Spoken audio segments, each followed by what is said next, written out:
talk about family right quick and the true meaning of family. All right?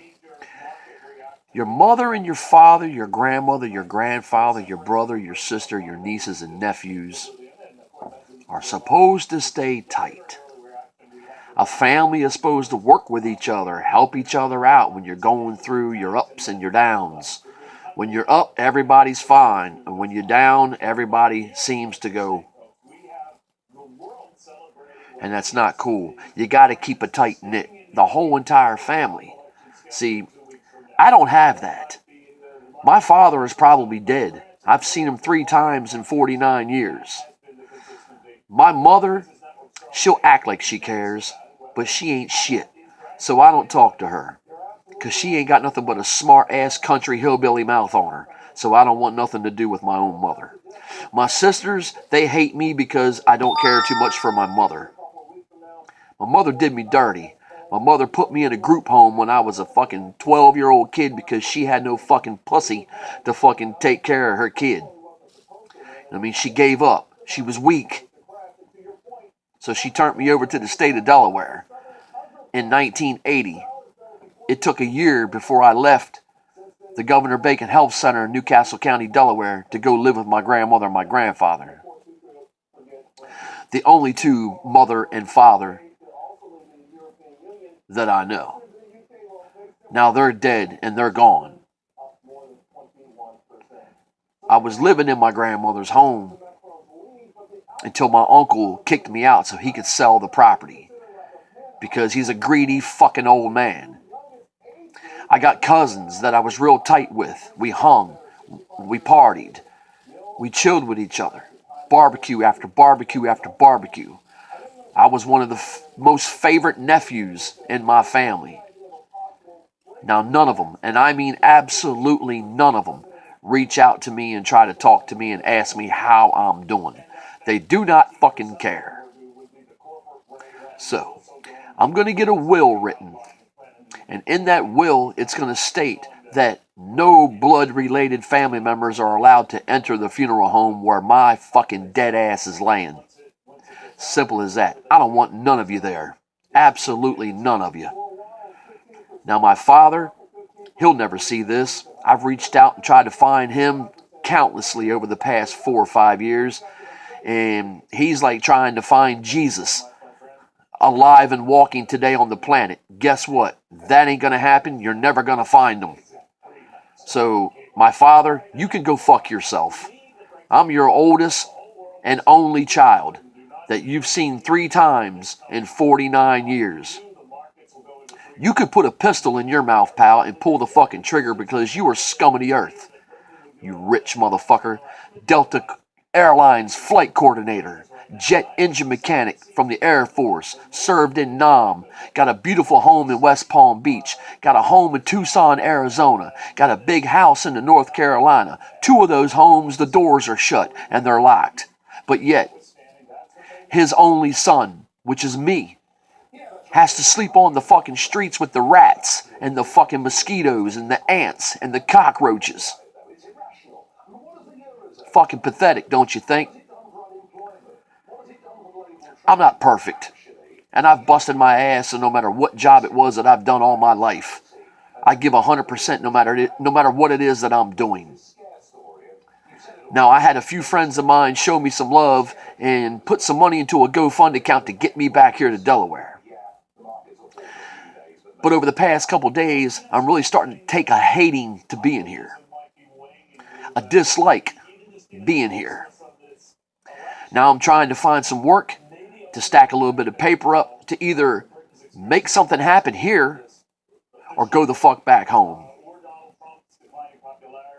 So keep your family nice and tight. Love your fucking family, man. Don't end up like me, because ending up like me is going to get you no fucking place. Now I've got to do it all on my own. I got to think, what can I do to better my life? What I should have did when I was out there in California is found a really nice, decent place to put my personal belongings, or just keep walking around Burbank and Glendale with a 45-pound backpack on my back with all my personal belongings inside, my whole entire life on my fucking back. I should have went to Central Casting Agency when Steve did, and I should have signed up just like he did. But I couldn't do that because I didn't have no proper identification with me, and I didn't have the money to go get it. So I was a bum, a homeless fucking bum on the streets of Southern California with dreams of making it and didn't fucking make it. But I'm not going to give up. I'm going to return to Southern California this year, and I'm going to continue to push, and push until finally either I get a phone call, or when I make my phone call to the agent at Central Casting Agency, there will be some good news for me on the other end of that phone call. When I sit down one-on-one with the agent that I will see in Burbank when I return, I'm going to talk to her like I'm talking to you. When I leave there, she is going to know that this guy is absolutely 100% amazing. He's sleeping on the streets. There's talent in him. And I'm going to help this gentleman. I'm going to do God's work. And they're going to find me some work. I will do some extra work. And I will continue to sleep on the streets until I get that opportunity to either star. Let me take it back. Not star. But have at least a line or two on a sitcom or in a movie or whatever it may be. See, you people back here, you think it's like hard for that to happen. It's not hard for that to happen. Once you sign up with Central Casting Agency, you are put on movie sets as an extra. You get the opportunity to rub elbows with the movie stars and the directors and the writers. Just like Steve did. That's why he was on last year's season finale of Criminal Minds. Because he opened his mouth when he was on the set. He met people. They liked him. They told him, you are the type of person that Hollywood is looking for. What's up with your buddy right there? Is he with Central Casting Agency? Steve said, no, he's not. He didn't sign up. Why didn't he? He's got the look that we're looking for. You see, you got to understand, there's white people out there, but there's not hundreds of thousands of white people out there from here. Just me and Steve.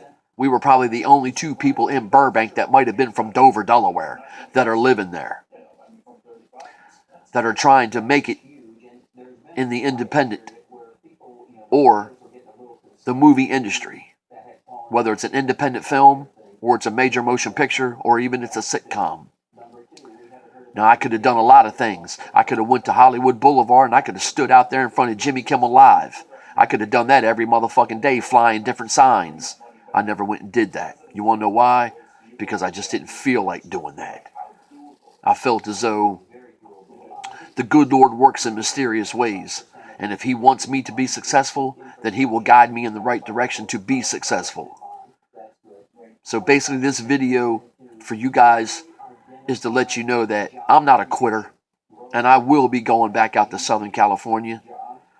I will go to Lit Studios and take employment. I will get up with David Pounce once I return to get in with the agency that he works for. You see, out there, there's some adults out there at my age that care. There's some adults out there that are my age that have faith in me. And they've told me, we look forward to your return.